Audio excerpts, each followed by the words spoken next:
These snake eater Bosch injectors, but they are way too small, and I think they're supposed to send hats with them. I've called and left a couple of messages, haven't gotten any my phone calls returned as of yet, but measuring them based off of the old injectors and what we need to fit the Trailblazer SS without spacers, it looked like about 14 or 15 millimeters, and I found these guys from old ICT Billet on Amazon, and they're 15 millimeters, so that should hopefully put us there. Maybe we'll get lucky and not even have to do any kind of weird spacer by the bolts. We'll just be able to smash these into the fuel rail, but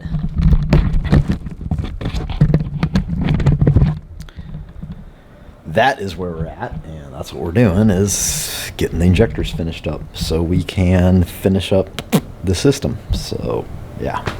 Oh, and I did a thing today. So you guys may remember, if you follow the channel, all three of you, appreciate you guys are my boys. We had the Volvo in here. I don't think I actually posted any videos on it. I just made videos and I had them recording. I was finishing up with the Phoenix,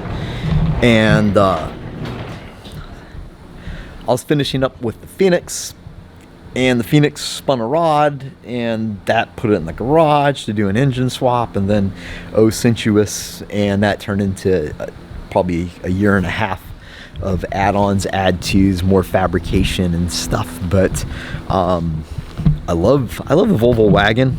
Most importantly, most important thing is my dog Blue loves it, because she can stand with her head out the window, and that makes me happy when I see her smiling with her little flappy pit bull bulky head, ears blowing in the wind. That just fills me with joy.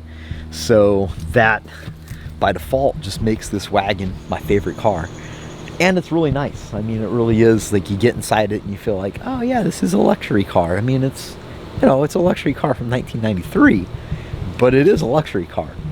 So yeah, this was going to be in there, and we were going to do all kinds of wild stuff, because I just got through with the Phoenix, and yeah, I was on a roll. I've had a year and a half to consider it, and I don't want to do all kinds of crazy things with a Volvo. Number one is, to get any kind of real tire underneath the back, you have to cut into the frame rail. The frame rail is the backside of the tire well in there, and that just looks like a pain in the ass to mess with frame rails, and then suspension, blah blah blah blah. So these guys have Dana factory rear ends in them, and what I'd like to do is just get a factory turbo locker rear end and just throw it in there. Those were plenty for what they do. I've seen guys running those with turbo LS swaps and doing, okay. So if I can just find like a nice turbo rear end, then that's the plan, is just swap that out. And I just want it to be really fun and drivable, and I don't want any headaches. And like our friend Tyler says over at Tyler Drifts, no turbos, no headaches. So we picked up this Butte. I'm not going to do anything I might put a mild cam in this, like a stage 2 summit cam, like what's in the Phoenix. And I have some heads with some mildly upgraded, the old heads from the Phoenix, that I probably throw on here, some 243s. But that's pretty much it. I might have to swap the intake manifold for something shorter, just to fit it under the hood of the Volvo. Those are things that I will touch. Better than that, I'm just going to leave it all stock as the plan. I'm going to get a Terminator X Max for drive-by-wire and transmission control. And this transmission, hopefully will be pretty decent for the 350 horsepower the engine will make. Now, I know it sounds anticlimactic. Oh, Mike, why wouldn't you turbo, blah, blah, blah, blah. Because I want it to run all the time. It'll be my daily driver. The other reason is that there's just not a lot of wheel under it. So to make big, it's so like, it's easy to make 700-800 horsepower these days. We all know that.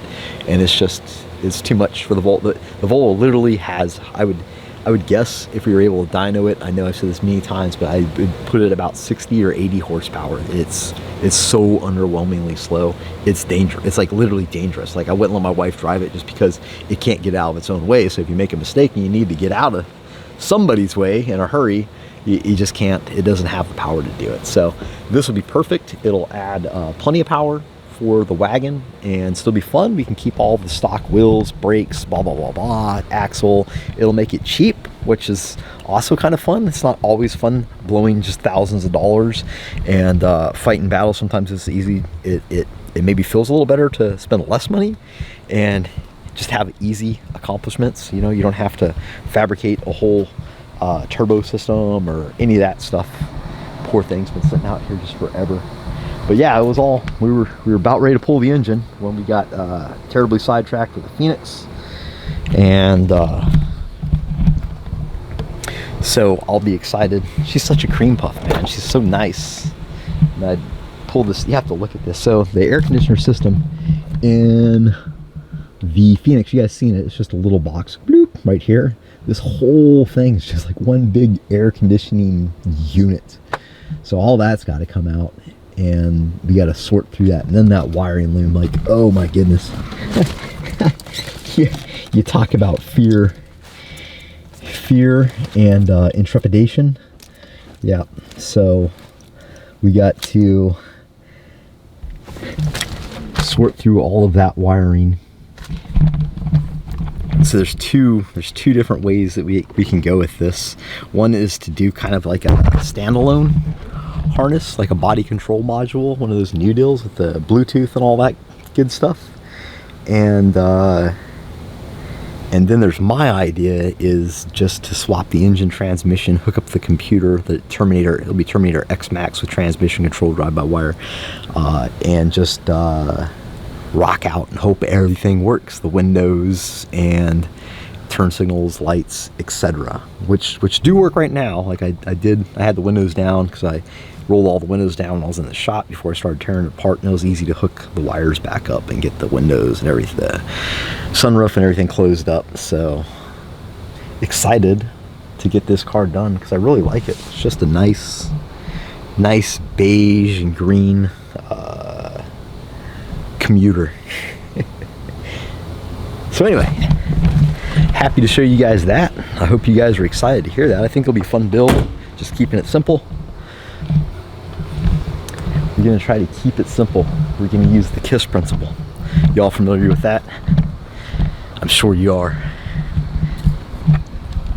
So yeah, back to the Phoenix. Let's get these injectors installed. I think I told you guys I got the tune kind of figured out what I had going on wrong with that. And it should be a driver minus one little AC leak that shouldn't be too terribly bad. We got those parts in to fix that too. And the Phoenix will be pretty much done.